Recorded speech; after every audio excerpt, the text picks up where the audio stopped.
Hari ini tanggal 18 Desember 2024, saya menghadiri acara pembentukan WA Group Stroker Tangerang Raya.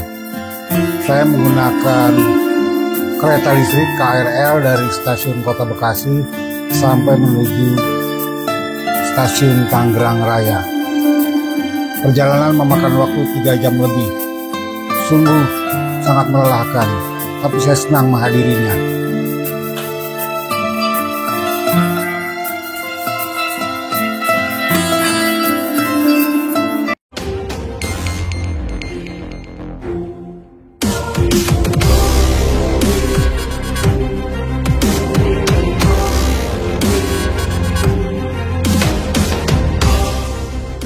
Assalamualaikum warahmatullahi wabarakatuh.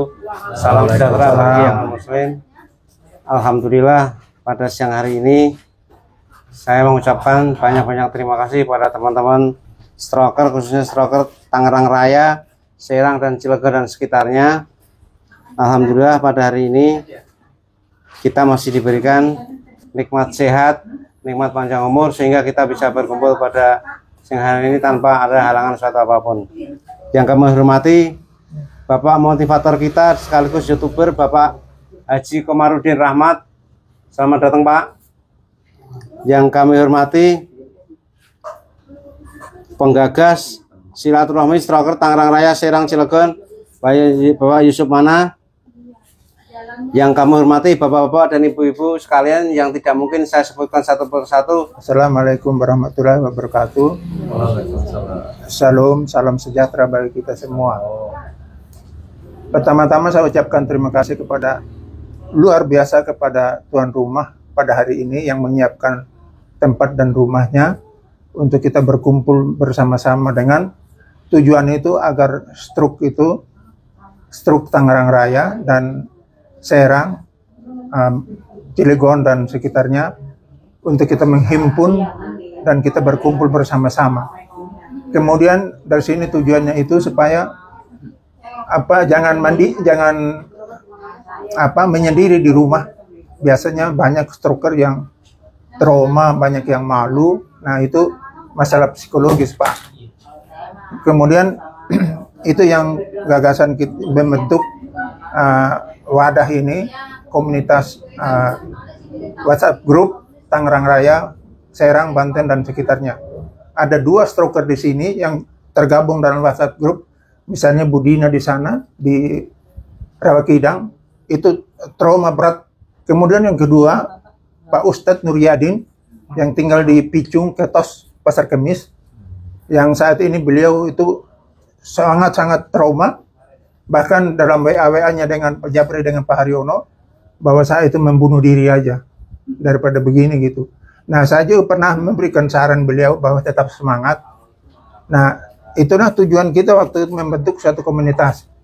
Jadi waktu itu saya ngomong dengan Pak Safei, karena kebetulan mereka itu secara menyendiri membentuk grup Tangsel. Jadi saya bilang, Pak Haji, jangan begitu dong. Coba bentuk, ya menurut saya tergabung aja dalam Tangerang Raya gitu. Tangerang Raya itu meliputi Tangsel, Kota Tangerang, Tangerang Kota dengan Kabupaten Tangerang. Itu yang disebut dengan Tangerang Raya. Jadi semua stroker ini yang ada di Tangerang Raya itu kita membentuk wadah dengan tujuan ya itu tadi, untuk kita bersenang bahwa kita berkumpul. Oh, ternyata bukan saya sendiri gitu. Yang struk ternyata masih banyak teman-teman. Jadi itu membangkitkan suatu semangat Pak Bambang dan Pak Komar. Jadi itulah tujuan kita berkumpul. Saya sering itu cara teman-teman di Bogor, Depok, Tangsel, saya hadir. Mungkin nanti kalau hadir lagi karena terbentuknya wadah WhatsApp ini, mungkin saya disebut sebagai koordinator dari Tangerang Raya gitu Pak. Nah, itu yang saya sampaikan hari ini. Dan saya banyak terima kasih kepada sahabat-sahabat stroker dari Tangerang Raya, Serang, Cilegon, dan sekitarnya yang hadir pada saat ini. Luar biasa. Saya sebagai penggagas daripada WhatsApp Group Tangerang Raya ini, saya ucapkan terima kasih banyak sama teman-teman kita ini supaya dengan perkumpulan kita ini kita tambah semangat untuk mandiri, berlatih, dan bagaimana caranya nanti akan kita memperkenalkan diri masing-masing, Pak. Demikian saya sampaikan, misalnya ada kekurangan, saya mohon maaf. Assalamualaikum warahmatullahi wabarakatuh. Salam sejahtera bagi kita semua yang hadir pada siang hari ini. Pertama-tama kami mengucapkan kepada tuan rumah, saudara kami Bapak Haryono di tempat ini yang sudah membuka pintu rumahnya buat kita bertemu pada siang hari ini, khususnya teman-teman setruk Tangerang Raya, bahkan yang Serang, Banten, dan sekitarnya. Syukur alhamdulillah pada siang hari ini kita bertemu muka bersama-sama, senasib seperjuangan. Terima kasih juga diberi kesempatan kepada kami untuk bertanya. Dan saya ingin tanyakan kepada Pak Komar yang sudah pengalaman mengenai stroke ini. Saya ini stroke kan sudah 2021 yang lalu, udah 3 tahun. Kaki masih kaku, tangan masih kaku, mulut sebelah kiri masih kaku, bahkan mulut bicara pun agak pelot. Langkah apa selanjutnya yang harus saya lakukan? Gerakan apa atau terapi apa yang harus saya jalani supaya saya bisa normal kembali? Ya.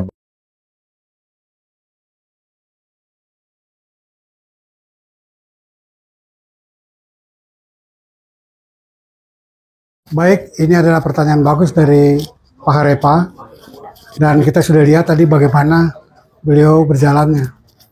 Jadi begini, saya hanya ingin memberitahukan, saya ini motivator, dan motivator itu bukan seperti pemancing ikan di laut. Kalau pemancing ikan di laut kan itu memberikan umpan yang disenangi ikan, betul nggak? Jadi yang disenangi ikan bukan yang disenangi saya. Tapi kalau motivator seperti saya harus memberikan apa adanya, ya. Terlepas nanti bapak-bapak atau ikan itu senang atau tidak. Mengerti maksud saya kan? Jadi saya harus menjelaskan. Jadi begini, dalam tahun 2013 saya membaca data dipajang di Rumah Sakit Persahabatan bahwa sepertiga orang stroke itu meninggal dunia. Sepertiga orang stroke itu meninggal dunia. Sepertiganya lagi cacat permanen. Dan sepertiganya pulih relatif. Ya, pulih relatif ini kan ada yang 10%, ada yang 15%, ada yang 90%, ada yang pulih relatif sempurna. Meninggal dunia udah selesai ya. Sekarang yang cacat permanen. Cacat permanen ini adalah satu kesalahan apabila tidak dilakukan pembenahan. Nah, kalau saya lihat tadi Pak Harepa itu masih dalam posisi yang bisa dibenahi. Kenapa? Karena semuanya masih bisa digerakkan, masih bisa dipola. Yang tidak bisa dipola adalah ketika tangan sudah menekuk seperti sayap ayam misalnya, udah nggak bisa menekuk. Menggendong tangannya. Gendong tangan. Makanya itu kesalahan. Walaupun dokter yang memberikan penjelasan orang stroke untuk menjaga keseimbangan tangannya digendong, itu salah besar. Salah besar karena dia akan menjadi kaku. Jadi saya selalu katakan dikepret-kepret begini.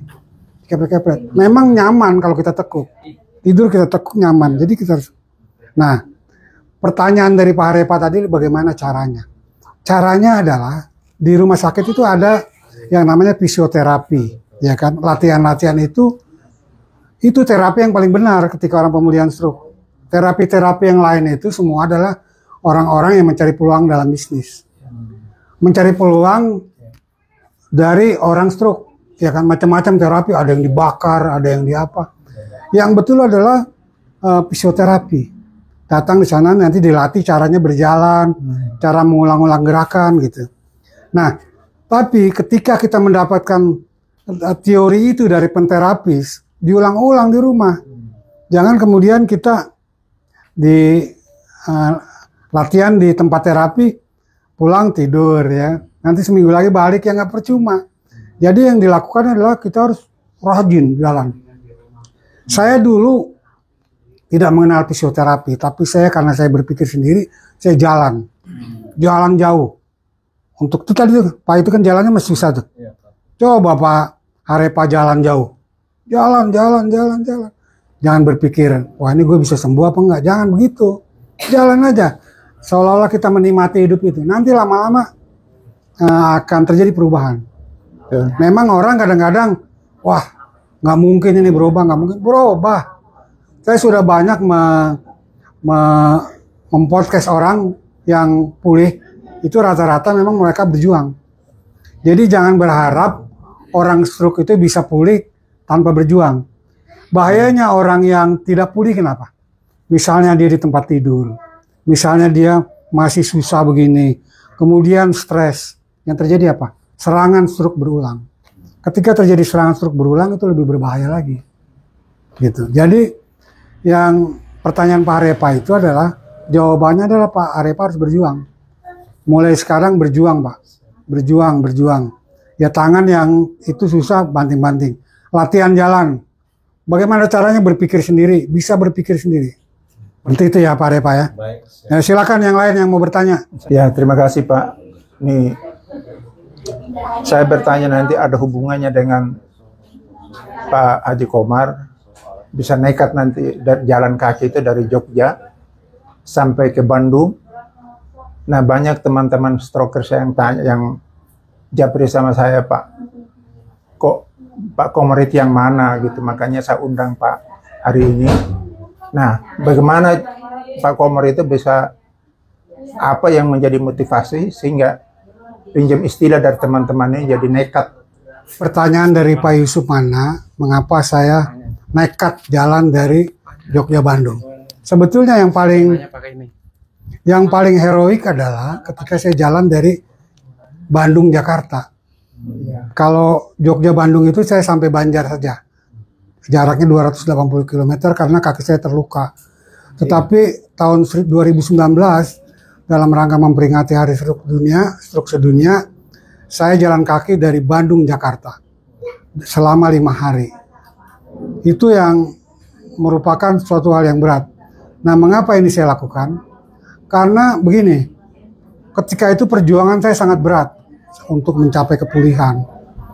Saya jalan terseok-seok, saya berjalan terus, saya pincang, bahu miring, saya berjalan terus. Akhirnya saya nazar ketika itu. Ya Allah, seandainya saya sembuh, pulih, saya akan jalan Bandung Jakarta. Dan kemudian saya tunaikanlah jalan itu.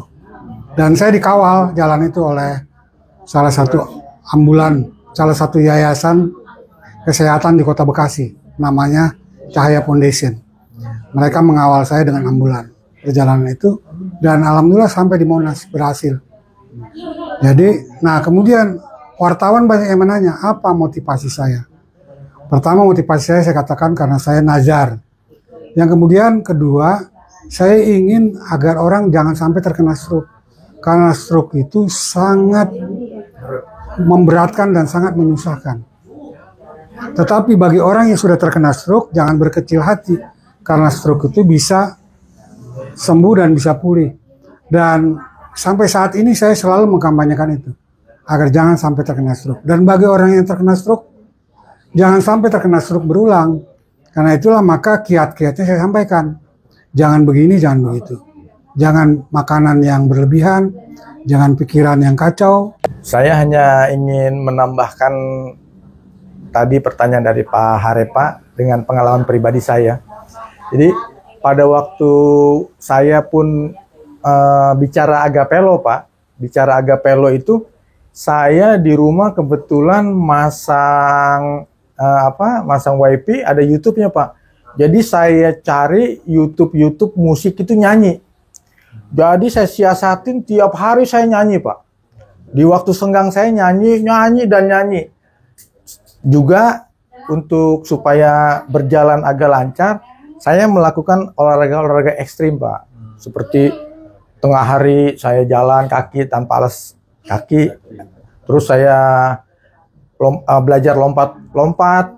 Terus ya alhamdulillah sekarang relatif pulih, Pak. Itu pengalaman pribadi saya, Pak. Terima kasih. apa yang dikatakan oleh Mas Bambang betul itu. Jadi jangan orang stroke itu bermimpi bahwa dia akan pulih tanpa perjuangan. Emang nggak boleh stroker? Jadi harus berjuang, harus berjuang. Assalamualaikum warahmatullahi wabarakatuh. Nama saya Entin.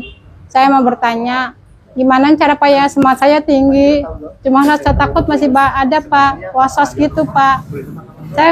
Apakah saya bisa pulih Pak dengan semangat saya yang tinggi untuk bisa pulih? Cuma rasa berat, jadi Pak ini tangan mau gerak tapi kaki mau gerak tapi lupa Pak caranya. Intinya saya pengen minta tanya cara menghilangkan rasa berat itu gimana Pak, sama was-was Pak, rasa takut itu gimana Pak. Saya bercoba untuk belajar mandiri, belajar jalan, belajar apa, tapi rasa takut saya masih ada Pak. Apakah saya bisa pulih kembali Pak, walaupun ke normal juga saya nggak apa-apa Pak, gitu aja. Intinya caranya gimana, motivasinya Pak untuk Nah ini pertanyaan dari Buntin. Buntin mengatakan bahwa dia motivasinya tinggi untuk sembuh, untuk pulih, tetapi kakinya berat, tangannya berat. Bagaimana caranya? Nah, saya menjawab dari pengalaman saya. Itu hampir mirip dengan saya sebetulnya. Cuma saya itu tekadnya luar biasa memang. Jadi kerja keras luar biasa. Setiap hari jalan-jalan. Sehingga pada satu saat begini terjadi. Udah 2 tahun kaki saya masih berat. Semua udah normal, tapi kaki saya masih berat, masih diseret. Akhirnya apa yang saya lakukan? Saya pernah mendengar, menonton TV, seorang ustadz menyampaikan sebuah hadis bahwa mandi malam antara jam 1 sampai menjelang subuh itu adalah obat. Kemudian karena keyakinan spiritual itu, saya mandi malam. Dari mulai jam 1, kadang-kadang jam 2, jam 3, kemudian saya lanjutkan dengan tahajud. Tahajud, berserah diri kepada Allah, menyerahkan semuanya kepada keputusan Allah. Seandainya memang saya sembuh, seandainya tidak ya saya ikhlas. Jadi keikhlasan di dalam diri itu memang harus utama itu. Ikhlas di dalam menerima takdir ini. Jangan kita lawan. Apalagi misalnya kita menyalahkan orang lain. Gua nih stroke karena dia. Gua stroke karena dia. Atau stres. Karena stres itu yang menyebabkan menjadi berat, menjadi kaku badan. Nah itu yang saya lakukan. Saya mandi malam antara jam 1 sampai jam 3 itu 3 bulan berturut-turut mandi dengan air hangat. Mandi hangat ya. Tapi jalan tetap saya lakukan. Jalan jauh tetap lakukan. Sampai pada satu saat kok ringan, kaki saya kok ringan gitu. Yang tadinya mau berat sekali kok ringan gitu. Nah, saya kemudian alhamdulillah bersyukur kemungkinan itu yang terjadi, atau juga saya masih rasional. Jangan-jangan saya karena saya jalan yang jauh itu ya, atau juga saya mandi malam gitu. Jadi untuk supaya bisa dihitungkan ya sudah jalan kaki dan kemudian mandi malam. Mandi malam antara jam 3 ya sebelum subuh. Kemudian dengan air hangat lanjutkan dengan sholat tahajud. Apa guna sholat tahajud? Adalah berserah diri. Berserah diri kepada Allah bahwa ini semua keputusan takdirnya. Jadi bukan kemauan kita atau bukan kesalahan orang lain. Nah kalau kita sudah membebaskan diri kita dari rasa kecewa, rasa benci, itu memudahkan kita untuk bisa pulih. Nah itu yang saya lakukan. Dan kiat ini juga sudah beberapa saya sampaikan kepada orang lain. Dan kesaksiannya juga seperti itu. Bahwa dia bisa melakukan itu. Karena dia bisa membebaskan dirinya dari rasa kecewa, rasa benci, rasa sakit hati. Dia bebaskan dengan cara mandi malam dan kemudian dia lakukan sholat malam. Tahajud berserah diri, memohon ampun. Ya, seperti itu. Itu yang saya lakukan, Buntin. Jadi saya ingin menyampaikan ini memang berat. Saya tidak ingin mengatakan kepada ibu, Bu, ini gampang, nggak bisa. Karena memang orang stroke itu berat. Nggak bisa cuma sekedar teori. Berat, harus dilakukan. Semua orang yang saya podcast, itu seperti itu. Pak, jangan dipikirkan kapan kita mau sembuh, kapan kita mau pulih. Jalan aja nanti, insya Allah, sel saraf yang mati di pembuluh darah kita ini akan hidup kembali. Ototnya menjadi kuat. Itu aja teori gampangnya. Kalau kita jalan. Tapi kalau kita sambil mengeluh, kemudian kita diam saja, ya percuma. Dan jangan malu sama tetangga, sama orang. Kita jalan terpincang-pincang, gak usah malu. Apa urusannya? Gitu kan. Ini urusan gua, gitu. Jalan. Dan itu yang saya lakukan dulu, jalan dan jalan. Saya dulu sampai kangen ketemu pagi. Ketemu pagi saya kangen, pengen jalan. Malam tidur kapan pagi nih, pengen jalan. Jalan, dan jalan saya jauh. Nggak pendek, 6 kilo, 10 kilo. Gitu. Itu. Jadi sekali lagi saya katakan, jangan bermimpi untuk bisa pulih kalau cuma di hayalan. Harus digerakkan, harus bergerak. Dan saya pesan, jangan terapi yang tidak kita mengerti. Terapi itu apa? Menghabiskan uang dan menghabiskan waktu. Mendingan kita belajar dari yang sudah pengalaman. Latihan. Seperti itu ya, Buntin ya, makasih. Ada lagi yang lain, silakan. Assalamualaikum warahmatullahi wabarakatuh. Nama saya Endang. Saya kena stroke ini dari tanggal 10 September 2022.